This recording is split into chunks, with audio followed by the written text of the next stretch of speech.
Hi guys, welcome back to a brand new video.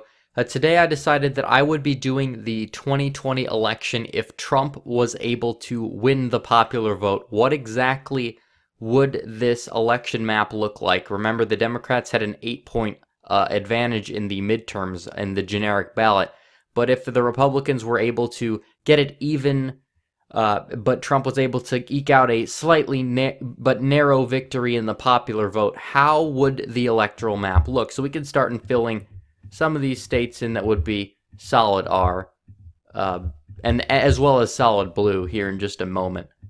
We can look at how exactly, and it's very possible that Trump could win the popular vote. Personally, I think Trump could lose the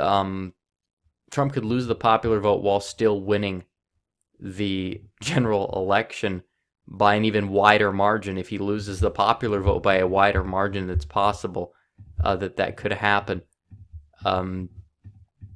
As for Alaska, I put Texas in the red column because Trump won Texas by 9 while losing the popular vote by 2. I would assume he would have to do better in the suburbs of the bigger cities in Texas. And I think that Democrats are almost maxed out in Texas right now. I think Beto, you saw, was a max out in a low turnout election, losing by 3. I feel like if the Republicans wanted to go into Texas more often and try to max that out on a presidential election scale, they could easily win it by 10, even with the cities growing and the demographics are changing there.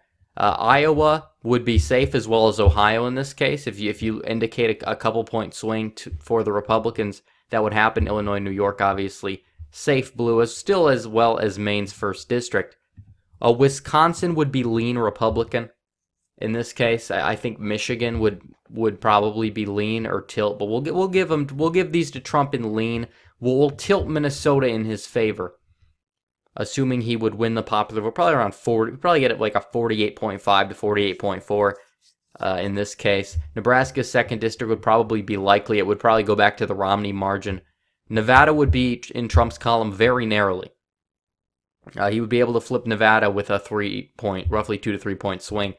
Colorado would be very close in the other way, and so is the same with Virginia.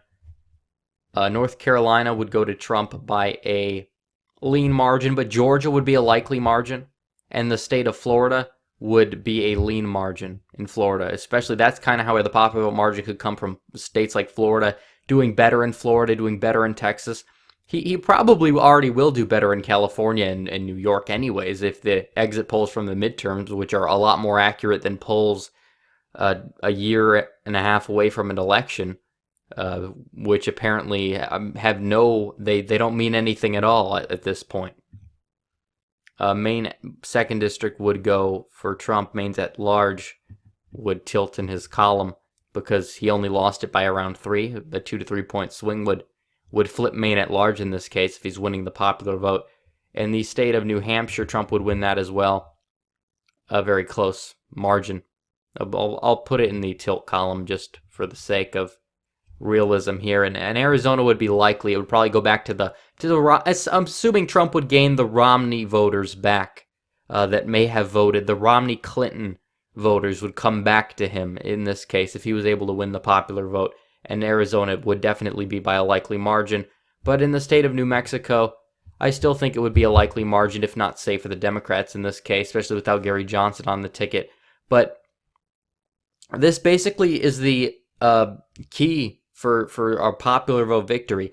Trump has to win around 330 electoral votes, give or take 5 on either side, to get the popular vote victory. Now, it's still possible he could get this map and lose the popular vote just based on demographic trends and stuff like that. If Texas narrows, if Texas, Arizona, and Georgia all narrow, but he wins them, but he narrowly ekes out a victory in Nevada and Minnesota and New Hampshire and Maine at large, he'll definitely increase his map appeal while potentially losing the popular vote by even a wider margin. I could talk about this in my 5 early bold predictions for I'm going to do a video about that soon, about my bold predictions for 2020.